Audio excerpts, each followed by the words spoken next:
قوم لوط ایک ایسی بدکار قوم جس کی مثال تاریخ میں کہیں نہیں ملتی۔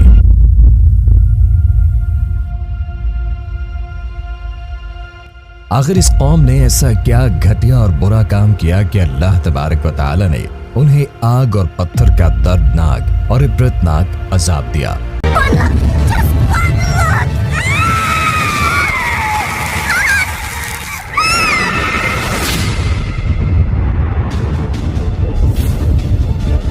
اس قوم نے آخر ایسے کس گناہ کو ایجاد کیا تھا کہ اس سے پہلے کسی نے نہ کیا تھا؟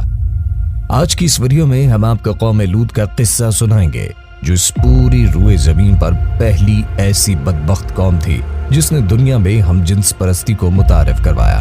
اس قوم کے مرد اپنی عورتوں کو چھوڑ کر مردوں سے ہی جنسی تعلق بناتے تھے، مطلب اپنی عورتوں کے بجائے مردوں کے ساتھ ہم بستری کرتے۔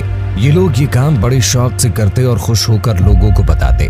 آج کی اس ویڈیو میں ہم قوم لوط کی بدکاریوں اور نافرمانیوں کا تذکرہ کریں گے اور آپ کو بتائیں گے کہ ان کے ساتھ پھر ایسا کیا ہوا کہ اللہ تبارک و تعالی نے انہیں قیامت تک کے مسلمانوں کے لیے نشان عبرت بنا دیا۔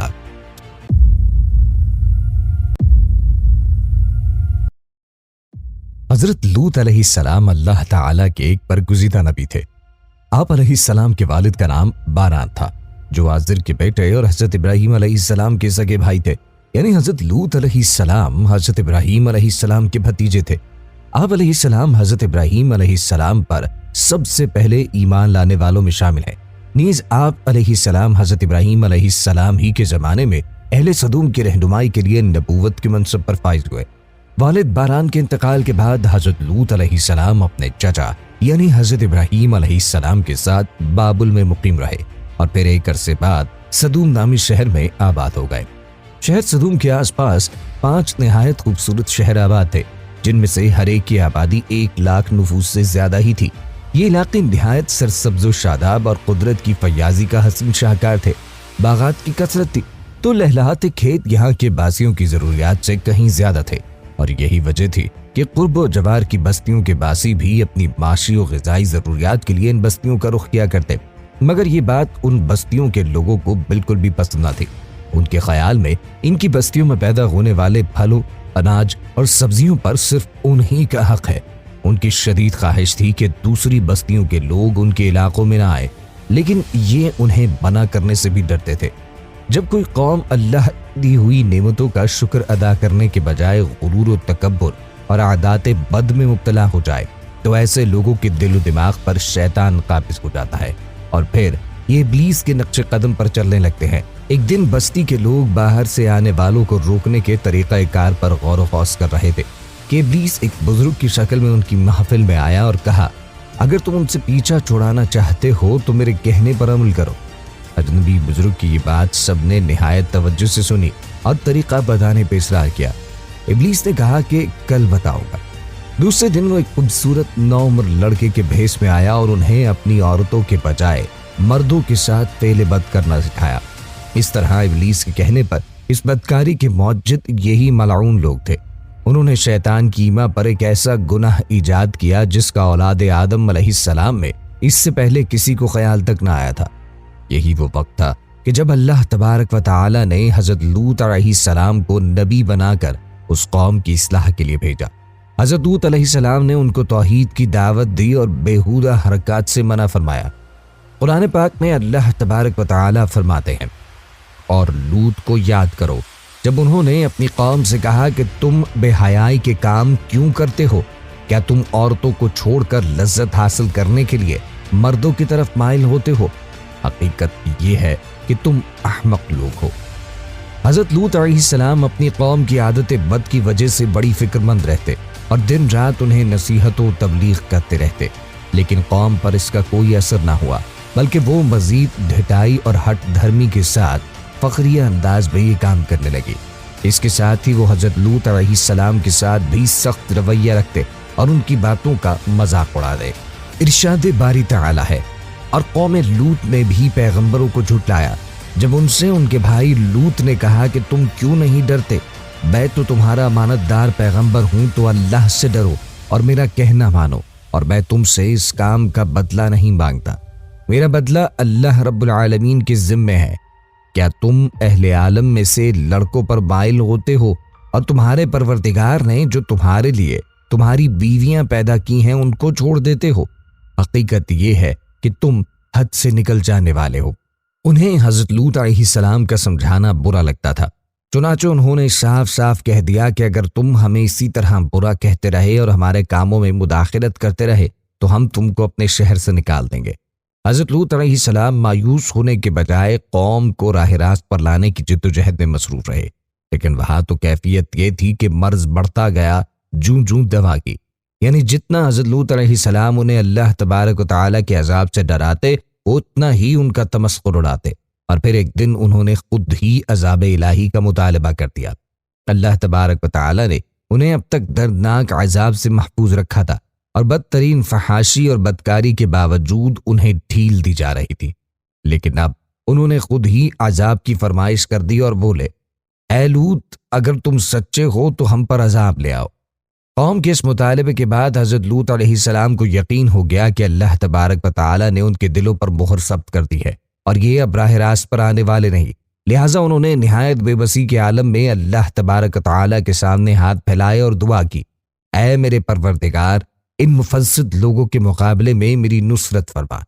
اللہ تبارک و تعالیٰ نے اپنے نبی کی دعا قبول فرمائی اور اپنے خاص فرشتوں کو دنیا کی طرف روانہ کر دیا۔ یہ فرشتے پہلے حضرت ابراہیم علیہ السلام کے پاس انسانی شکل میں تشریف لائے۔ اللہ تعالیٰ نے سورۃ الزاریات میں اس واقعے کو بیان فرمایا ہے۔ ان آیات کی تفسیر کچھ یوں ہے کہ جب وہ فرشتے ان کے پاس آئے تو سلام کیا، انہوں نے بھی جواب میں سلام کہا۔ حضرت ابراہیم علیہ السلام نے دیکھا کہ یہ تو آن جان لوگ ہیں، تو انہوں نے مہمان نوازی کے تقاضوں کے پیش نظر انہیں عزت و احترام سے بٹھایا، پھر ان کے لیے گھر سے ایک بنا ہوا موٹا بچڑا لائے اور کھانے کے لیے ان کے آگے رکھ دیا، لیکن انہوں نے کھانے کو ہاتھ نہ لگایا، جس پر حضرت ابراہیم علیہ السلام نے ان سے استفسار کیا کہ وہ کھانا کیوں نہیں کھاتے۔ اس موقع پر حضرت ابراہیم علیہ السلام کے دل میں کچھ خوف بھی پیدا ہوا۔ فرشتوں نے جب حضرت ابراہیم علیہ السلام کے چہرے پہ خوف کے آثار دیکھے تو کہا، آپ ہم سے خوف نہ کھائیے، ہم آپ کو ایک دانشمند بیٹے کی بشارت دینے آئے ہیں۔ حضرت ابراہیم علیہ السلام نے ان سے کہا کہ اے اللہ کے بھیجے ہوئے فرشتوں، اس کے علاوہ تمہارا اور کیا مقصد ہے؟ انہوں نے کہا کہ ہم گناہگار قوم کی طرف بھیجے گئے ہیں تاکہ ان پر مٹی کے کنکر برسائیں، جو تمہارے رب کی طرف سے ان حد سے گزر جانے والوں کے لیے نشان زدہ ہے۔ دراصل حضرت ابراہیم علیہ السلام اس لیے فکر مند ہو گئے تھے کہ فرشتے جس بستی کی جانب جا رہے تھے وہاں حضرت لوط علیہ السلام بھی رہتے تھے۔ قرآن پاک میں ارشاد باری تعالیٰ ہے، حضرت ابراہیم نے کہا کہ اس میں تو لوط بھی ہے۔ وہ کہنے لگے کہ جو لوگ یہاں رہتے ہیں ہمیں سب معلوم ہے، ہم ان کو اور ان کے گھر والوں کو بچائیں گے، بجز ان کی بیوی کے کہ وہ پیچھے رہنے والوں میں ہوگی۔ حضرت ابراہیم علیہ السلام کا ڈر اور خوف ختم ہو چکا تھا، لیکن انہیں علم تھا کہ اللہ کا عذاب قوموں کو نیست و نابود کر دیتا ہے، اور حضرت ابراہیم علیہ السلام نہایت رحم دل اور رقیق القلب تھے۔ چنانچہ انہوں نے فرشتوں سے قوم لوط کے بارے میں پھر استفسار کیا، جسے اللہ تعالیٰ نے یوں بیان فرمایا۔ جب ابراہیم کا ڈر اور خوف جاتا رہا اور انہیں خوشخبری بھی مل گئی تو وہ قوم لوط کے بارے میں بحث کرنے لگے۔ بے شک ابراہیم بردبار، نرم دل اور اللہ کی طرف رجوع کرنے والا تھا۔ اس پر فرشتوں نے فرمایا، اے ابراہیم، اس خیال کو چھوڑ دیجئے، آپ کے رب کا حکم ان تک پہنچا ہے اور ان لوگوں پر بھی کبھی نہ ٹلنے والا عذاب آنے والا ہے۔ فرشتے حضرت ابراہیم علیہ السلام سے ملاقات کے بعد حضرت لوط کی بستی پہنچے اور دوپہر کے وقت وہاں داخل ہوئے۔ جب وہ صدوم شہر میں پہنچے تو ان کی حضرت لوط علیہ السلام کی صاحبزادی سے ملاقات ہوئی جو وہاں پانی بھرنے پہنچی تھی۔ فرشتوں نے لڑکی سے پوچھا، ہم یہاں کہیں ٹھہر سکتے ہیں؟ لڑکی نے جواب دیا، آپ یہیں رکے رہیں، میں واپس آ کر بتاتی ہوں۔ در حقیقت لڑکی کو ڈر ہوا کہ اگر یہ قوم کے ہاتھ لگ گئے تو ان سے بدسلوکی ہو سکتی ہے۔ وہ اپنے والد حضرت لوط علیہ السلام کے پاس تشریف لائیں اور صورتحال سے آگاہ کیا کہ اے ابا جان، شہر کے باہر چند اجنبی نوعمر لڑکے ہیں، کہیں ایسا نہ ہو کہ قوم ان کو پکڑ لے۔ قوم نے حضرت لوط کو مہمانوں کو اپنے ہاتھ ٹھہرانے سے منع کیا، لیکن اس کے باوجود وہ چھپ چھپا کر انہیں اپنے گھر لے آئے۔ فرمان باری تعالیٰ ہے، اور جب ہمارے فرشتے لوط کے پاس آئے تو وہ ان کے آنے سے غمناک اور تنگ دل ہوئے اور کہنے لگے کہ آج کا دن بڑی مشکل کا دن ہے۔ مفسرین فرماتے ہیں کہ یہ فرشتے حضرت جبرائیل، حضرت میکائیل اور حضرت اسرافیل علیہ السلام تھے، جو نہایت حسین و جمیل نوعمر لڑکوں کی شکل میں تشریف لائے۔ حضرت لوط نے جب ان خوبصورت نوعمر لڑکوں کو دیکھا تو سخت گھبراہٹ اور پریشانی میں مبتلا ہو گئے۔ انہیں اپنی قوم کی عادت قبیحہ کے پیش نظر خطرہ تھا کہ نہ جانے قوم ان کے ساتھ کیا سلوک کرے۔ حضرت لوط علیہ السلام کی بیوی کافروں سے ملی ہوئی تھی، سو اس نے 9 عمر لڑکوں کی گھر میں موجودگی کا راز فاش کر دیا۔ یہ سن کر بستی والے دوڑتے ہوئے حضرت لوط کے گھر پہنچے تو لوط نے کہا کہ اے قوم، یہ جو میری قوم کی لڑکیاں ہیں یہ تمہارے لیے جائز اور پاک ہیں۔ اللہ سے ڈرو اور مجھے میرے مہمانوں کے بارے میں رسوا نہ کرو کہ تم میں سے کوئی بھی شائستہ آدمی نہیں۔ حضرت لوط کی بات سن کر وہ لوگ بولے، اے لوط، کیا ہم نے تم کو سارے جہاں کی حمایت اور طرفداری سے منع نہیں کیا تھا؟ اور یہ تم بخوبی واقف ہو کہ ہمیں تمہاری بیٹیوں سے کچھ حاجت نہیں، اور جو ہماری اصل چاہت ہے اس سے تم بخوبی واقف ہو۔ قوم لوط کو اس بے شرمانہ جواب سے اندازہ لگایا جا سکتا ہے کہ وہ فعل بد میں کس حد تک مبتلا ہو چکی تھی۔ مفسرین لکھتے ہیں کہ جب حضرت لوط علیہ السلام کی قوم ان کے گھر کی طرف دوڑتی ہوئی آئی تو حضرت لوط نے گھر کے دروازے بند کر لیے اور ان نوجوانوں کو ایک کمرے میں چھپا دیا۔ بدکار مسلح لوگوں نے آپ کے گھر کا گھیراؤ کیا ہوا تھا اور ان میں سے کچھ گھر کی دیوار پہ بھی چڑھنے کی کوشش کر رہے تھے۔ حضرت لوط علیہ السلام اپنے مہمانوں کی عزت کے خیال سے بہت زیادہ گھبرائے ہوئے تھے، چنانچہ اس بے بسی کے عالم میں ان کے منہ سے نکلا، اے کاش مجھ میں تمہارے مقابلے کی طاقت ہوتی یا کسی مضبوط قلعے میں پناہ پکڑ سکتا۔ فرشتے یہ سب منظر دیکھ رہے تھے۔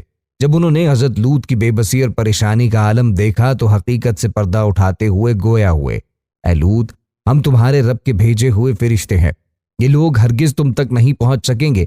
کچھ رات باقی رہے تو اپنے گھر والوں کو لے کر چل دو اور تم میں سے کوئی شخص پیچھے مڑ کر نہ دیکھے، مگر تمہاری بیوی کے جو آفت ان پر پڑنے والی ہے وہ اس پر پڑے گی۔ ان کے عذاب کے وعدے کا وقت صبح ہے، کیا صبح کچھ دور ہے؟ مفسرین لکھتے ہیں کہ حضرت لوط حقیقت حال جان کر مطمئن ہوئے اور اپنے اہل خانہ کے ساتھ رات ہی کو نکل کھڑے ہوئے۔ ابھی صبح کا آغاز ہی ہوا تھا کہ اللہ تبارک و تعالیٰ کے حکم سے حضرت جبرائیل نے بستی کو اپنے پر سے اکھیڑا اور پھر اپنے بازو پہ رکھ کر آسمان پہ چڑھ گئے، حتیٰ کہ آسمان والوں نے بستی کے کتوں کو بھونکنے اور مرغوں کے بولنے کی آوازیں سنی، پھر اس بستی کو زمین پہ دے مارا، جس کے بعد ان پر پتھروں کی بارش ہوئی۔ ہر پتھر پر مرنے والے کا نام لکھا تھا۔ جب یہ پتھر ان کو لگتے تو سر پاش پاش ہو جاتے۔ صبح سویرے شروع ہونے والا یہ عذاب اشراق تک پوری بستی کو نیست و نابود کر چکا تھا۔ اگر کوئی شخص بستی سے باہر تھا تو اسے وہ پتھر اسی جگہ جا لگا جہاں وہ تھا۔ اللہ تبارک و تعالیٰ نے قرآن پاک میں فرمایا، پھر جب ہمارا حکم پہنچا تو ہم نے وہ بستیاں الٹ دی اور اس زمین پر کھنگر کے پتھر برسانا شروع کیے جو لگاتار گر رہے تھے، جن پر تمہارے رب کی طرف سے خاص نشان بھی تھے اور وہ ظالموں سے کچھ دور نہیں۔ قوم لوط کی ان خوبصورت بستیوں کو اللہ تبارک و تعالیٰ نے انتہائی بدبودار اور سیاہ جھیل میں تبدیل کر دیا، جس کی پانی سے رہتی دنیا تک کوئی فائدہ نہیں اٹھایا جا سکتا۔ سمندر کے اس خاص حصے میں کوئی جاندار مچھلی، مینڈک وغیرہ زندہ نہیں رہ سکتا، اسی لیے اسے بحیرہ بردار کہا جاتا ہے۔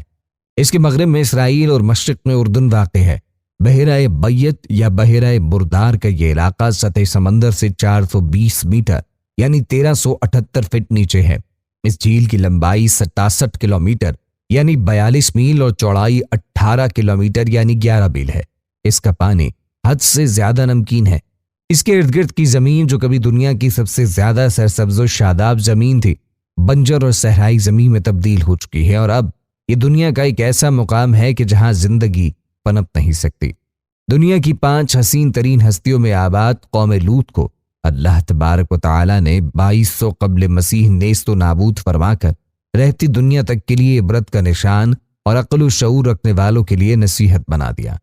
کچھ سال پہلے بحیرہ مردار کے ساحل پر قوم لوط کی بستیوں کے باعث تباہ شدہ آثار ظاہر ہوئے، جبکہ اللہ تبارک و تعالیٰ نے 1400 برس پہلے قرآن کریم میں فرما دیا تھا کہ ہم نے اس بستی کو سری عبرت کی نشانی بنا دیا ان لوگوں کے لیے جو عقل رکھتے ہیں۔ حضرت لوط علیہ السلام کا قرآن پاک میں ذکر 40 مقامات پر آیا ہے۔ دوستو، امید کرتا ہوں کہ آج کی یہ ویڈیو آپ کو یقیناً پسند آئی ہوگی۔ اس ویڈیو کو اپنے دوستوں کے ساتھ شیئر کیجیے اور چینل کو سبسکرائب کرنا ہرگز نہ بھولیے گا۔